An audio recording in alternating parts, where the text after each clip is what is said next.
বাংলাদেশের নির্বাচনে পর্যবেক্ষক পাঠাবে না বলে জানিয়েছেন জাতিসংঘ।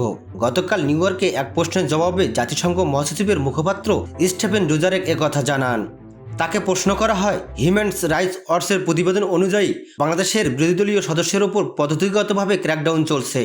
বাংলাদেশের নিরাপত্তা বাহিনীগুলো সুষ্ঠু ও অবাধ নির্বাচন অসম্ভব করে তুলছে।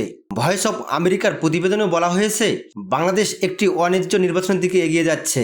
বাংলাদেশে মানুষের ভোটাধিকার নিশ্চিত করতে জাতিসংঘ মহাসচিব সুনির্দিষ্ট কী পদক্ষেপ নিয়েছেন,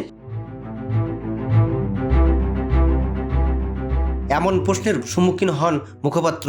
জবাবে মুখপাত্র বলেন, এ ধরনের নির্বাচনগুলোতে আমরা পর্যবেক্ষক পাঠাই না। সুনির্দিষ্ট ম্যান্ডেট ছাড়া খুবই কম আমরা পর্যবেক্ষক পাঠিয়ে থাকি। হিউম্যান রাইটস ওয়াচ সহ অন্যান্য সংস্থার প্রতিবেদনগুলো আমরা দেখেছি।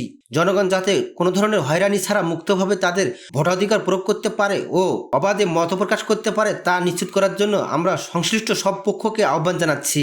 ইতিপূর্বে নির্বাচনী শর্তগুলো পূরণ না হওয়া ও বাজেট স্বল্পতার কারণ দেখিয়ে ইউরোপীয় ইউনিয়ন পূর্ণাঙ্গ পর্যবেক্ষক মিশন বাংলাদেশে পাঠাবে না বলে জানিয়ে দিয়েছে। তবে নির্বাচন কমিশনের অনুরোধে ইইউ 4 সদস্যের একটি কারিগরি দল পাঠাতে সম্মত হয়েছে। তাদের লজিস্টিক্স সাপোর্ট দেবে সরকার।